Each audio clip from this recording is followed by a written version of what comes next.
হ্যাঁ। আবরার কিছু বলতে যাবে তার আগেই নিশিতা বলে উঠল, ও মা, কিছুদিন পর রাইমার বিয়ে, আর তুমি এখন চলে যাবে? অভ্র প্রত্যুত্তর করল, অনেক দিন তো হয়েছে এসেছি, ওইদিকে কাজগুলো জমে আছে, ইদানিং কাজের ভীষণ চাপ। তাছাড়া বনানীতে আমার পার্সোনাল কিছু দরকার আছে, বিয়ের সময় না হয় আসবো। আবরার প্লেটে খাবার নিতে নিতে বলল, কাজ সামলানোর জন্য সাত্তার আছে, তোমাকে টেনশন নিতে হবে না, তুমি আমার সাথেই ঢাকা ব্যাক করবে। অভ্র বলল, বিয়ের সময় না হয় আসবো, এখন আমার যাওয়াটা খুব জরুরি। অভ্রের কথার মাঝে নোরা হুট করে বলে উঠল, অভ্র ভাইয়া, কাজটা কিন্তু ঠিক না, আপনি থাকলে অনেক মজা হবে। প্লিজ এখন যাবেন না, প্লিজ প্লিজ। রোশান এতক্ষণে মুখ খুলল, আর কয়েকটা দিন থেকে যাও অভ্র, আবরার তো বলছে কাজ সামলাতে আরেকজন আছে সেখানে, টেনশন নিও না, থেকে যাও। অভ্র ছোট্ট করে উত্তর দিল। দেখা যাক। অভ্রের চেহারা আর না জানিয়ে এমন সিদ্ধান্ত নেওয়ায় সন্দেহ হলো আবরারের। হঠাৎ কি এমন হয়েছে যে তাকে না জানিয়ে ঢাকা যাবার প্ল্যান করে নিয়েছে অভ্র? সবসময় মুখে হাসি লেপ্টে থাকা ছেলেটার মুখ এমন কুমড়ো, কারণ কি? হাতে থাকা ডিজিটাল ঘড়ির দিকে তাকিয়ে তারিখ দেখল আবরার। কিছু একটা মনে পড়তেই দীর্ঘশ্বাস ফেলল নীরবে। মনে মনে ভাবল এই কয়েকদিন অভ্রকে একা রাখা যাবে না। কিং কর্তব্য বিমূঢ় হয়ে গেল রিমি। অবাক চোখে তাকিয়ে রইল অভ্রের দিকে। তার ছোট একটা কথায় অভ্র এভাবে চলে যাবে বিশ্বাস হচ্ছে না। কষ্ট লাগছে খুব। ঠোঁটে ঠোঁট চেপে কাঁটা চামচ প্লেটে ঘোরাতে লাগলো। ভাবতে লাগলো কিভাবে অভ্রের চাওয়া আটকাবে, কিভাবে সরি বলবে।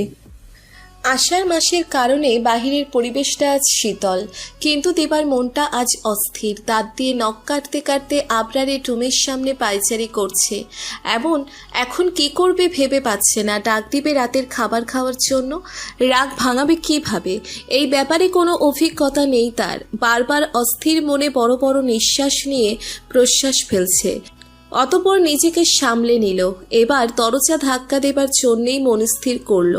বহু চিন্তার কারণে শুকিয়ে যাওয়া ওষ্ঠদ্বয় চিপ দিয়ে ভিজিয়ে নিয়ে দরজা ধাক্কা দিয়ে হাত উঠাবে এমন সময় পেছন থেকে অভ্র বলে উঠল, কিছু হয়েছে? হকচকিয়ে গেল দিবা। হতভম্ব হয়ে পিছু ফিরে তাকালো। অভ্র প্রশ্নাত্মক দৃষ্টিতে তাকিয়ে রইল তার দিকে। দিবা এক হাতে মাথা চুলকে কিছুটা ইতস্তত করে বলল, না তেমন কিছু না। অভ্র দিবার পিছনে আবরারের রুমের দিকে তাকালো। তারপর দিবার দিকে তাকিয়ে মৃদু হেসে বলে উঠল, ভাইয়ের রাগ কিন্তু অনেক, সাবধানে কথাবার্তা বলবে ভাইয়ের সাথে। কখন কোন কথায় রেগে যায় বলা মুশকিল। তবে আমার মনে হয় না এখন তোমার সাথে রাগ দেখাবে, নিশ্চিন্তে তুমি যেতে পারো। কথা বলেই নির্বিকার ভাবে পকেটে 2 হাত গুজে রুমে চলে গেল। অভ্রের কথা শুনে ভয়ে শুকনো ঢোক গিলল দিবা। সাবধানে আর কি কথা বলবে সে? যা বলার আগেই তো বলে দিয়েছে। এখন কি করবে সে? হৃদয় ভয়ার্থ হলেও মনে অনেক সাহস জুগিয়ে দরজার কয়েকবার টোকা দিল। বারবার দরজায় টোকা পড়ার কারণে মহা বিরক্ত হলো আবরার। অপ্রসন্ন হয়ে দরজা খুলল। চেহারায় তার স্পষ্ট রাগের ছাপ। দরজার বাহিরে দিবাকে দাঁড়িয়ে থাকতে দেখে ক্রোধান্বিত চেহারা পরিবর্তন হয়ে গেল। গম্ভীর চোখ তাকিয়ে রইল দিবার দিকে।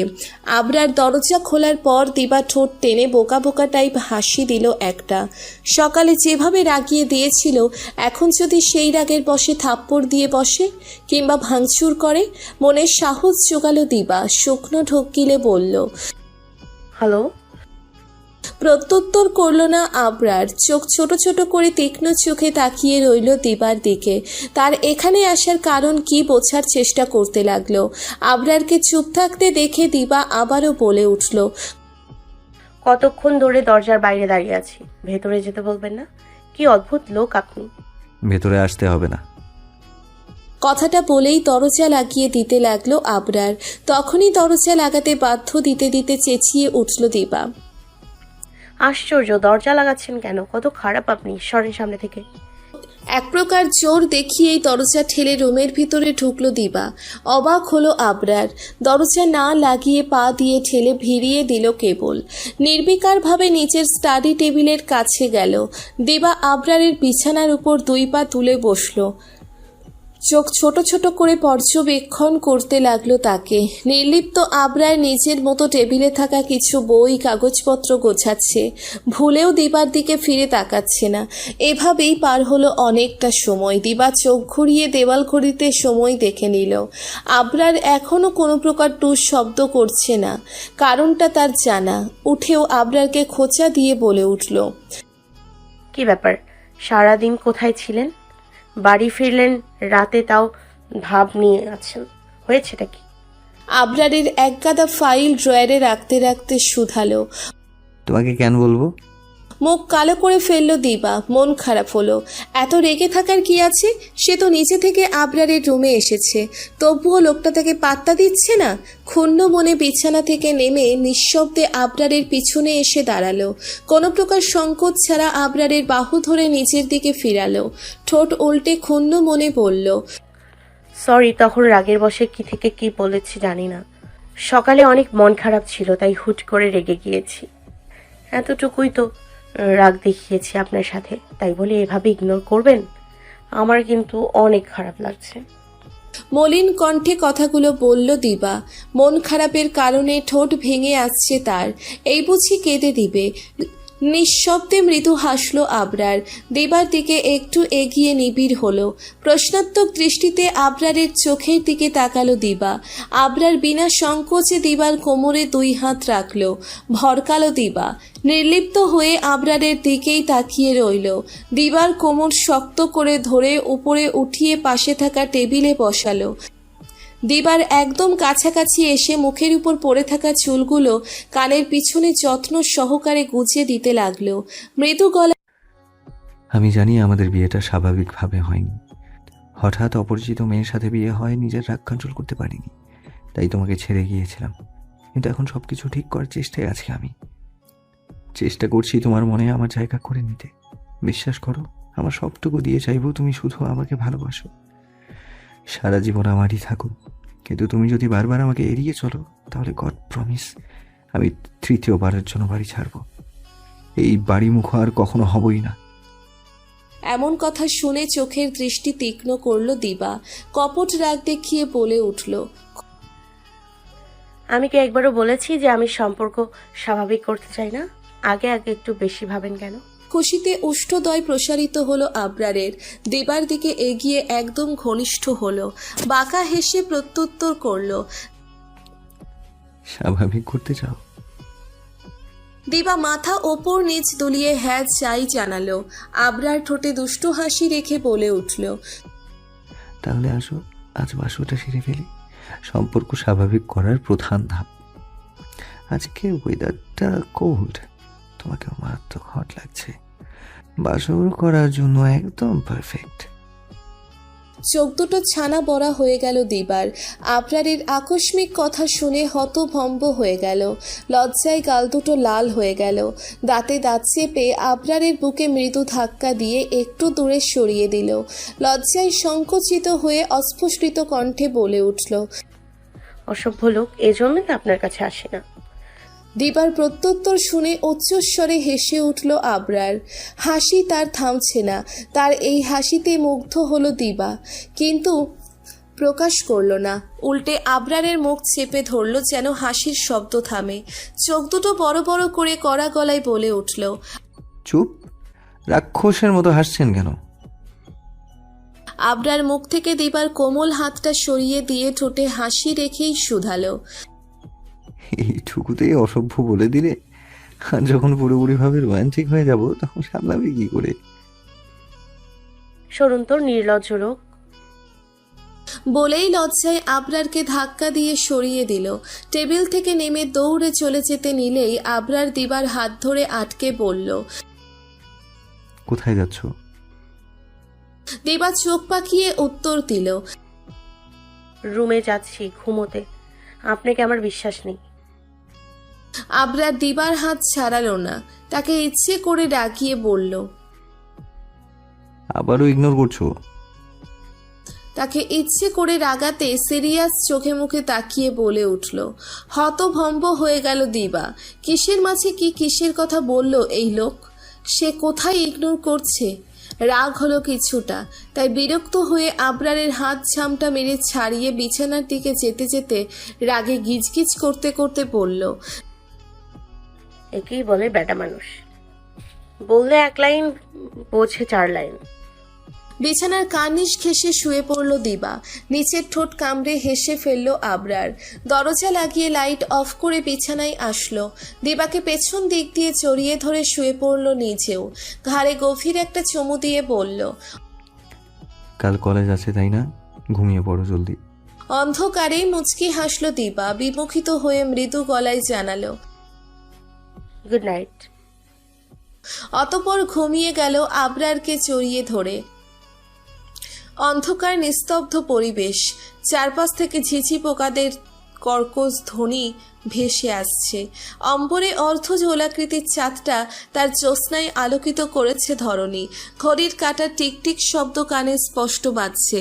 মাথা তুলে দিবার ঘুমন্ত মুখশ্রীর দিকে তাকালো আবরার। আনমনে মুগ্ধ হয়ে হেসে দিবার কপালে ছোট করে একটা চুমু দিল। অতি সাবধানে নিজেকে দিবার থেকে ছাড়িয়ে বিছানা থেকে নামলো।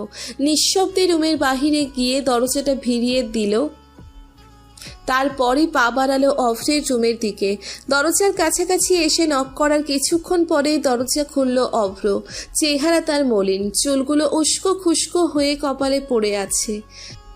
প্রতিদিনকার হাসিটা আজ অদ্ভুতভাবে গায়েব। অভ্রের চোখ দেখে আবরার অনায়াসে বুঝে গেল ছেলেটা এখনো ঘুমায়নি। মন খারাপের কারণে যে কোনো মুহূর্তেই কেঁদে দিতে পারে। আবরার দীর্ঘশ্বাস ফেলল নীরবে। অনুমিত ব্যহিত রুমে প্রবেশ করে পড়ল। এখনো ঘুমাওনি? অভ্র অতিমাত্রায় স্বাভাবিকভাবে রুমের দরজা লাগিয়ে ছোট ছোট উত্তর দিল। না। আবরারের বিছানার আয়েসি ভঙ্গিতে বসে ডাকলো অভ্রকে। অভ্র চুপচাপ এগিয়ে এসে আবরারের পাশে বসল। 2 হাঁটুতে কনুইয়ের ভর দিয়ে ঝুঁকে এসে ফ্লোরের দিকে তাকিয়ে রইল। আবরার কিভাবে কথার সূত্রপাত ঘটাবে বুঝতে পারছে না, তবুও সান্ত্বনা দিতে বলল, অব্র, তুমি অনেক বড় হয়েছো, এমন ছেলে মানুষই তোমাকে দিয়ে মানায় না। অভ্র প্রত্যুত্তর করল না। প্রথমের ন্যায় মেঝেতেই একদৃষ্টিতে তাকিয়ে রইল। আবরার নিষ্প্রভ কণ্ঠস্বরে আবারও বলল, আঙ্কেলের হায়াত যতদিন ছিল ততদিন উনি বেঁচে ছিলেন। যদিও হঠাৎ মৃত্যুটা আমাদের এক্সপেকটেশনে ছিল না, কম চেষ্টা তো আর করা হয়নি।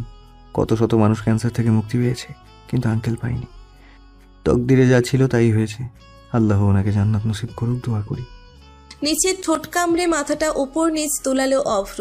অস্ফুটিত কণ্ঠে বলে উঠল, সব আমার দোষ। আমি আব্বুর ভালো ট্রিটমেন্ট করাতে পারিনি। কেন ওই দিন আমি হসপিটালে ছিলাম না? আব্বু নিশ্চয়ই এখনো আমার উপর রেগে আছে। মৃত্যুর সময় আমি ওনার পাশে ছিলাম না। কত খারাপ আমি। আবরার অভ্রের কাঁধে এক হাত রেখে বলল, অভ্র, এতে তোমার কোনো হাত নেই। তুমি, আমি, সাত্তার সবাই অনেক চেষ্টা করেছি। আঙ্কেলের লাস্ট স্টেপ ছিল। ওই দিন তো তুমি মেডিসিন আনতেই বাইরে গিয়েছিলে। নিজেকে দোষারোপ করবে না প্লিজ।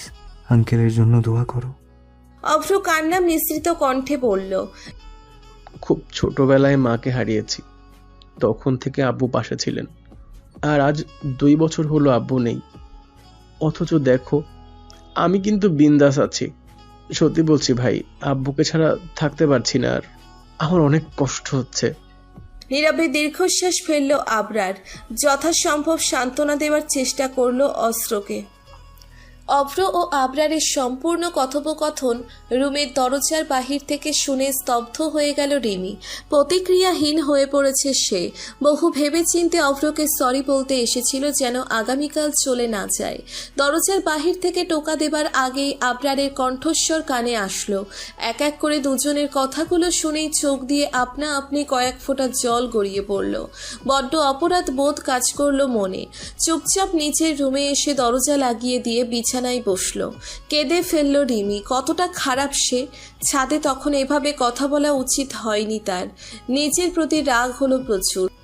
মারাত্মক রাগের কারণে আবারও কেঁদে উঠল সে। অভ্রের কষ্টে তার নিজেরও কষ্ট লাগছে, ভীষণ কষ্ট। নিজের অজান্তেই মনের সুপ্ত কোণে অভ্রের জন্য বিশাল জায়গা করে দিয়েছে রিমি। আদেও জানে না এই নতুন অনুভূতির নামকরণ কি করা হবে।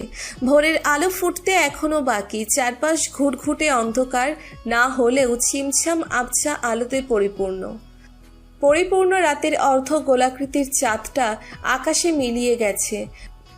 মুয়াজ্জিনদের ডাকে অনেকে ইতিমধ্যে মসজিদে পাড়ি জমিয়েছে জমায়েতে সালাত আদায় করার জন্য।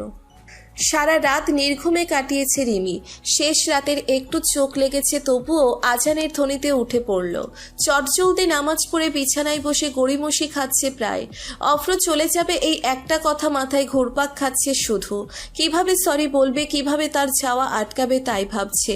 বহু চিন্তা ভাবনা পরিকল্পনার পর অভ্রের রুমে যাওয়ার জন্য মনস্থির করলো। গায়ে ওড়নাটা জড়িয়ে অভ্রের রুমের সামনে আসলো। দরজায় টোকা দিতে গিয়ে খেয়াল করলো দরজাটা হালকা ভেরানো। ভ্রুজোড়া কুচকালো রিমি। সন্দেহ তার ঠিকই হলো। অভ্র খুব সকালেই ঘুম থেকে উঠে যায়। ঘুমায় তো দেরিতে, তাহলে এত তাড়াতাড়ি উঠে কিভাবে? নিশ্চয়ই এলিয়েন, না হলে কখনোই সম্ভব হতো না। ভাবতে ভাবতে রুমের ভিতরে ডাক দিল। খুবই সাবধানতার সাথে উকি দেওয়া অবস্থায় চোখ দুটো পুরো রুম জুড়ে বিচক্ষণ করালো। তখনই ঘটে গেল এক আকস্মিক ঘটনা, যার জন্য একদমই প্রস্তুত ছিল না রিমি। যখন পূর্ণ মনোযোগ সহকারে রুমের ভিতরটা দেখতে ব্যস্ত, তখনই কেউ পেছন থেকে তাকে ধাক্কা দিয়ে রুমের ভিতরে ঢুকিয়ে দিল। হকচকিয়ে গেল রিমি। প্রকাণ্ড রকমের ভয়ের কারণে ভরকে গিয়ে বুকে ফু দিল। কে দিয়েছে ধাক্কা দেখার জন্য পিছু ফিরে তাকাতেই অভ্রকে নজরে আসলো তার। দুই হাত পকেটে ঢুকিয়ে নীরবে রুমে ঢুকে দরজাটা পা দিয়ে ভিড়িয়ে দিল অভ্র। দরজা লাগিয়ে দেওয়ায় চমকে উঠল রিমি। হতভম্ব হয়ে কিছু বলে ওঠার আগেই অভ্র প্রশ্ন করে বসল, এখানে কি করছিলে? রিমি কিছুটা ইতস্তত করে শুধালো। কাজেই এসেছি। পকেটে হাত রেখেই শটান হয়ে দাঁড়ালো অভ্র। ভ্রুজোড়া কিঞ্চিত বাঁকা করে দাঁড়ালো। আমার রুমের সামনে তোমার কিসের কাজ? নতজাত হলো রিমি। দুই হাতে ওড়নার একাংশ টেনে আঙ্গুলে মুচড়াতে লাগলো। মাথা নিচু করে ফ্লোরের দিকে তাকাতেই অপরাধীর মতো বলে উঠল, আই এম সরি, সাদে ওভাবে বলা উচিত হয়নি আমার। প্রথম থেকেই আপনার সাথে আমার ঝগড়া হয়েছে, ভেবেছিলাম তখনও হবে, তাই কি হুট করে বলে ফেললাম। আপনি আমার কথায় কষ্ট পাবেন জানলে কখনোই ওভাবে বলতাম না। অভ্র চোখ ছোট ছোট করে রিমির আপাত মস্তক ভালোভাবে দেখে নিল। মনে মনে হাসলো সে এইভাবে যে রিমি তাকে সরি বলতে এসেছে, যদিও সে রিমির উপর একটুও রেগে নেই। ভাবতেই অভ্র নিজের ঠোঁট কামড়ে ধরে রিমির অগোচরে নীরবে আলতো করে হাসলো। অনেকক্ষণ যাবৎ অভ্রকে চুপ থাকতে দেখে টানা টানা চোখ দুটো তুলে তাকালো রিমি। অভ্র কি তাহলে তাকে ক্ষমা করেনি? এইসব ভেবে ক্ষুণ্ণ হলো মন। অভ্রের দিকে এক কদম এগিয়ে এসে অস্থির কণ্ঠে বলে উঠল, ট্রাস্ট মি অদ্র, আমি আপনাকে কষ্ট দিতে চাইনি। প্লিজ আমার উপর রেগে থাকবেন না। সরি বলছি তো, আর কখনো ঝগড়া করব না। কিছু তো বলেন, মাফ করেননি। কান ধরবো তাহলে? কথাটা বলেই দুই হাতে কান ধরল রিমি। আবারও অনুনয় স্বরে বলে উঠল, সরি বললাম তো, প্লিজ অদ্র আর রেগে থাকবেন না। একের পর এক বিস্মিত হচ্ছে অভ্র। প্রথম বিস্মিত হলো রিমিকে এখানে সরি বলতে আসতে দেখে। দ্বিতীয় বিস্মিত হলো তার নাম ধরে সম্বোধন করতে দেখে। তৃতীয়বারের মতো বিস্মিত হলো বাচ্চাদের মতো কান ধরতে দেখে। হাসি পেলেও হাসল না অভ্র। রিমির অনুরোধের কারণে প্রত্যুত্তর হাসল, বলল, ঠিক আছে, আরে কানে ধরতে হবে না। রিমির মলিন চেহারায় খুশির ঝলক ফুটে উঠল। উল্লাসিত হয়ে হাসি দিল একটা, খুশি মনে বলে উঠল, মাফ করেছেন আমাকে? তার মানে আপনি আর যাচ্ছেন না? Wow, that's great. রিমির কথা শুনে একটা ভ্রু বাঁকা করলো অভ্র। বলল, যাচ্ছি না মানে? কে বলেছে তোমাকে? রিমি বলল, প্লিজ অদ্র ভাই, আর কয়েকটা দিন থেকে যান। রাইমা আপুর বিয়েতে অনেক মজা হবে, আপনি থাকলে আরো মজা হবে। প্লিজ থেকে যান, আমার জন্য হলেও থেকে যান। অভ্র প্রথমের তুলনায় কণ্ঠ কিছুটা তেরচা করে বলল, আমি চলে গেলে তোমার কি? বারবার অনুরোধ করার পরেও অভ্রের কাছে এমন প্রশ্নে ক্ষুব্ধ হলো, রাগ দমাতে না পেরে ছাঝালো গলায় উত্তর দিয়ে উঠল, আমার কি মানে? আমারই অনেক কিছু। তুমি চলে যাবে কেন? তোমাকে থেকে যেতেই হবে। তুমি চলে গেলে আমি কার সাথে ঝগড়া করব? কাকে লুকিয়ে লুকিয়ে দেখব? যাবে না তুমি, আমার পাশেই থেকে যাবে। কারণ আমার তোমাকে ভালো লাগে। তাই তুমি না থাকলে এই বিয়েতে আমি এনজয় করতে পারবো না। আমি বলছি মানে তুমি যাচ্ছ না, এটাই ফাইনাল। একটানা এতগুলো কথা বলতে বলতে হাঁপিয়ে উঠল রিমি। জোরে জোরে নিঃশ্বাস নিতে লাগলো। রাগের বশে কি থেকে কি বলল জানা নেই তার, তবুও সেদিকে কোনো ভ্রুক্ষেপ নেই। অভ্র হতভম্ব হয়ে তাকিয়ে রইল রিমির দিকে। সবকিছু হজম হলেও রিমির বলা ভালো লাগার কথাটা ঠিক হলো না। কিছুটা নাবুঝের মতো জানতে চাইলো, কি বললে তুমি? কাকে ভালো লাগে? রিমি অভ্রের দিকে দুকদম এগিয়ে একদম কাছাকাছি আসলো। দুজনের দূরত্ব কেবল 1 হাত মাত্র। চোখে চোখ রাখলো রিমি। প্রথমের মতোই কণ্ঠে ঝাঁজ মিশিয়ে শোধালো, আমার তোমাকে অনেক ভালো লাগে। অন্য সব মেয়েদের মতো এত লজ্জা টজ্জা আমার নেই। তোমাকে পছন্দ করি তাই ডিরেক্ট বলে দিলাম। এখন তুমি এখানে থাকবে, ব্যাস। রাইমা আপুর বিয়ের পর না হয় ঢাকা ব্যাক করো। আর হ্যাঁ, আমার এক্সাম শেষে বিয়ে করে নিব দুজন। তারপর কিছুদিন চট্টগ্রাম থেকে ঢাকা চলে আসব। হানিমুনের জন্য যাব সুইজারল্যান্ড আর নিউজিল্যান্ড। এত এত পরিকল্পনা শুনে এখনো হতভম্ব অভ্র। রিমির কথাবার্তা সব তার তালগোল পাকিয়ে যাচ্ছে। বিস্মিত হয়ে রিমির কপালে 1 হাত রেখে ছুঁয়ে দিয়ে বলল, জ্বর উঠেছে তোমার? আমি একদম সুস্থ আছি। যা বলছো সব ভেবে বলছো তো? একদম। রিমির সহজ সরল স্বীকারোক্তি দেখে মৃদু হাসল অভ্র। প্রথম থেকেই রিমির প্রতি তার একটা সফট কর্নার তৈরি হয়েছিল। এখন সেই ছোট অনুভূতিটা আরো প্রগাঢ় হবে। ভালো লাগলো মনে। একটু ভাবনিতে 2 হাতে নিজের এলোমেলো চুলগুলো ঠিক করতে রাতে বলল, ঠিক আছে, আমি ভেবে দেখব। তুমি এখন যেতে পারো। ভেবে দেখব কথাটা গায়ে লাগলো রিমির। Proposal rejected. রাগী হলো প্রচুর। নিজের জেদ বজায় রাখতে গিজগিজ করতে করতে বলে উঠল, কি ভেবে দেখবে? আমি কি তোমাকে ভাবার জন্য বলেছি? আমার তোমাকে ভালো লাগে মানে এখন থেকে আমরা রিলেশনশিপে আছি। এখানে তোমার সম্মতি থাকুক আর না থাকুক তাতে আমার কিছু যায় আসে না। এইটুকু বলে রিমি অফ্রের একদম কাছে আসলো। 1 হাত উঠিয়ে তুড়ি বাজিয়ে ভীতিগ্রস্ত হয়ে বলল, তুমি আমার মানে সারা জীবন আমারই থাকবে, কথাটা মনে রেখো। বলেই অভ্রকে আলতো হাতে ধাক্কা দিয়ে সরিয়ে গটগট পায়ে বেরিয়ে গেল রুম থেকে। কিং কর্তব্য বিমূঢ় হয়ে গেছে অভ্রের। এটা কি মেয়ে নাকি কোনো প্রশাসক? এভাবে কেউ প্রপোজ করে? মেয়ে মানুষ মানে লজ্জায় লাল নীল হবে, তা না করে এই মেয়ে উল্টো আমাকে লজ্জায় ফেলে দিল। সাংঘাতিক একটা মেয়ের প্রেমে পড়েছিস তুই অভ্র, জাস্ট সাংঘাতিক। ম্যাডাম ঘুমিয়েছিলেন তাই রাগ দেয়নি। অভ্রকে নিয়ে বাইরে যাচ্ছি। গতকালের মতো আবার টেনশন করে প্রেশার লো করবেন না। সন্ধ্যায় ফিরবো। টেক কেয়ার বৌজান। এবি। ঘুম থেকে উঠে বালিশের পাশে আবরারে রেখে যাওয়া চিরকুটটা পরে আনমনে মুচকি হাসল দিবা। আজকের সকালটা সুন্দর মোহনীয় করে তুলেছে আবরার। অনুপস্থিত থেকেও মুগ্ধতায় ছড়িয়ে দিয়েছে দিবার অবুঝ মন। কিন্তু দেওয়াল ঘড়িতে সময় দেখে চোখ দুটো তার চড়ক গাছের ন্যায়। প্রতিবার এমন হয়, যেদিন আবরার পাশে থাকে সেই দিনই ঘুম ভাঙে দেরিতে। এমনটা হয় কেন? ওই দিন রাতেই কেন ভালো ঘুম আসে চোখে? দিবা এক মুহূর্ত বিলম্ব না করে দ্রুততার সঙ্গে নিজের রুমে ছুটে আসলো। দরজা ঠেলে ভিতরে ঢুকে প্রথম দফায় হতবাগ হয়ে গেল। রিমি নোরাকে রুমে বসে থাকতে দেখেই সাথে সাথে বিড়বিড় করে বলে উঠল, ডাইনি দুইটা এখানে কি করছে? রিমি বিছানার হেড সাইডে হেলান দিয়ে আপন মনে ইনস্টাগ্রাম চালাচ্ছে। নোরা স্টাডি টেবিলের উপর পা তুলে বসে উপন্যাসের পৃষ্ঠা ঘাটছে। দুইজনই ইউনিফর্ম পরিহিত।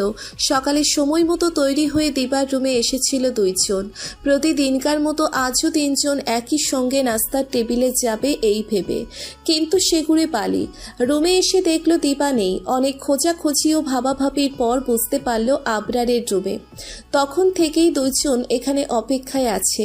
দিবা মৌনতার সঙ্গে রুমের ভিতরে ঢুকলো, নিজের মতো করে কাবার থেকে কাপড় নামাতে লাগলো। ভাব এমন যেন এখানে সে ব্যতীত আর কারোর উপস্থিতি নেই। দিবার এমন ডোন্ট কেয়ার ভাব দেখে রিমি নোরা ভ্রুকুচকে একে অপরের দিকে তাকালো। নোরা হাতে থাকা বই বন্ধ করে লম্বা হাই তুলে বলে উঠল। রিমি রে, আমাদের রুটিন বদলাতে হবে। রিমি হেলান দেওয়া অবস্থা পরিবর্তন করে সোজা হয়ে বসল, কথার তাল মিলিয়ে নিজেও শুধালো। হ, আমরা তো আর মিঙ্গেল না যে সকালে উঠতে দেরি হবে, রাতে তাদের কত কাজ কারবার থাকে।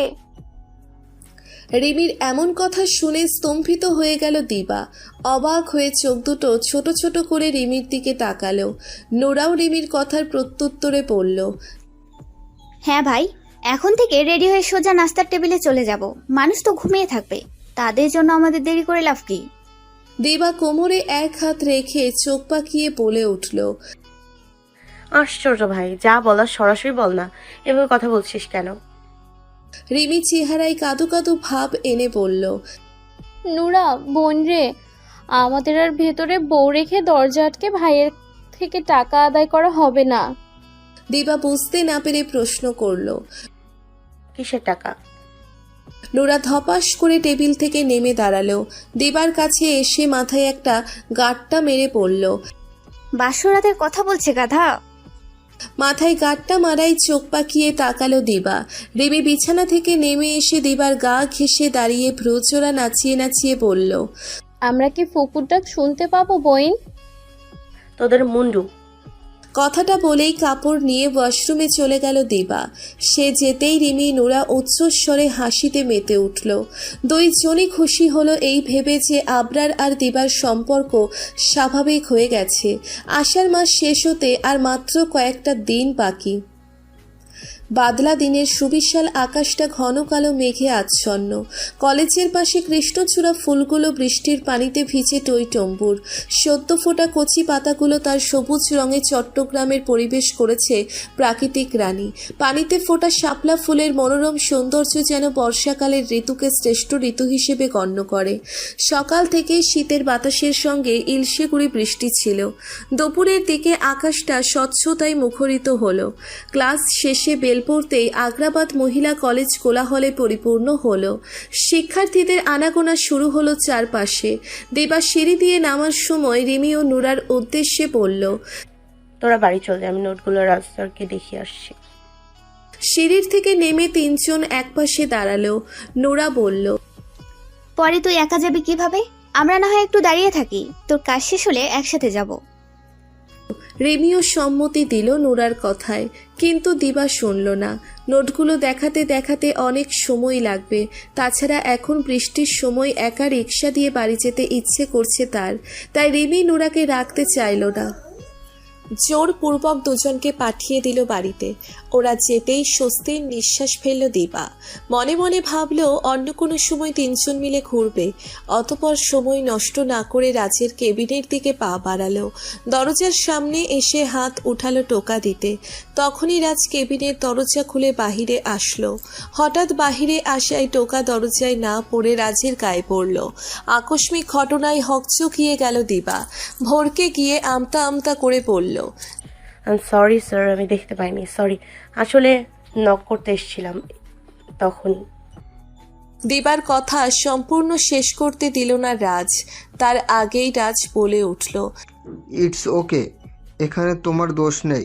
আমি হঠাৎ বেরিয়েছিলাম, তাই গায়ে লেগেছে। দিবা প্রত্যুত্তর করল না। অপ্রীতিকর ঘটনার জন্য কিছুটা লজ্জিত হলো দিবা।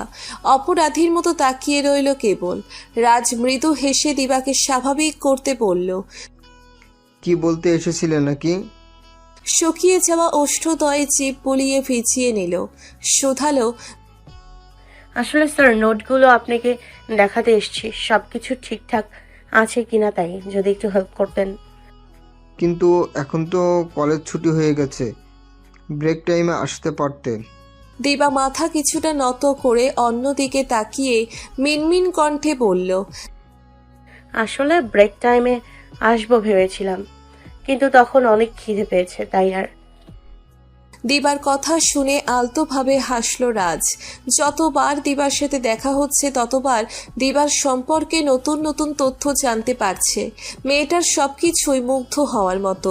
এই যে ডিনারের সময় দিবার খাওয়া দেখে অবাক হয়েছিল রাজ। মেয়েটা এত আস্তে আস্তে খায়, মুরগির বাচ্চাও বোধহয় দিবার থেকে বেশি খায়, তাই তো শরীরের এই অবস্থা। ভাবতেই দিবার অগোচরে হাসল রাজ, অতপর কেবিনের দরজা লাগিয়ে বলল, সমস্যা নেই, আসো পাশের রেস্টুরেন্টে যাই। আমার প্রচুর খিদে পেয়েছে, একসাথে লাঞ্চ করে নিব আর তোমার নোটগুলো দেখে নিব। আসো।